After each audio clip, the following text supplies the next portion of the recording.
మూసీలో ఏం చేసినావు? మూసీలో మొన్న 300 ఇళ్ళు కూడా కొట్టినావు నువ్వు. కేసీఆర్ గారు కట్టించిన డబుల్ బెడ్రూమ్ ఇల్లు ఇచ్చిండు గంతే, ఒక్క రూపాయి ఇయ్యలే వాళ్ళకు. ఆనాడు బీఆర్ఎస్ ప్రభుత్వం ఏమో శాశ్వతంగా వాళ్ళకి అమ్ముకునే హక్కులతో కూడిన 250 గజాల స్థలంలో డబుల్ బెడ్రూమ్ ఇల్లు కట్టించినాం. 7.5 లక్షల రూపాయలు 18 ఏళ్ళు దాటిన ఇంట్లో ఎందరుంటే అందరికీ మనిషికి 7.5 లక్షల R&R ప్యాకేజ్ ఇచ్చినాం. ఫ్యామిలీ హెడ్తో పాటు మగపిల్లలు ఆడపిల్లలు 18 ఏళ్ళు దాటితే 7.5 లక్షల ప్యాకేజ్ ఇచ్చినాం. వాళ్ళకు కూడా హౌస్ సైట్ ఇచ్చినాం. ఎన్నో చేసినాం మేము ఆ రోజు. ఈయన ఏం చేసిండు? కేసీఆర్ గారు కట్టించిన డబుల్ బెడ్రూమ్ ఇల్లు గరీబోళ్ళకి ఇచ్చినట్టు అసైన్మెంట్ ఇచ్చిండు గంతే. పాత ఇంటికి 1 రూపాయి ఇయ్యలే, R&R ప్యాకేజ్ ఇయ్యలే.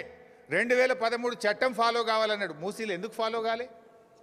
ఈయన ఇంకా ఒక చెక్ ఇచ్చిండు వాళ్ళకు, 25,000 చెక్ ఇచ్చిండ్రు. ఎవరికి? మూసీలో ఖాళీ చేయించిన వాళ్ళకు. మీకు తొవ్వంట ఖర్చులు కానీ 25,000 చెక్ ఇస్తే ఇది బౌన్స్ అయిపోయింది. ఈ చెక్కులు బౌన్స్ అయినాయి. ఇది చెక్కు కాపీ వాళ్ళు ఇచ్చింది, బౌన్స్ అయిన చెక్కులు. వాళ్ళని మోసం చేసినావు నువ్వు.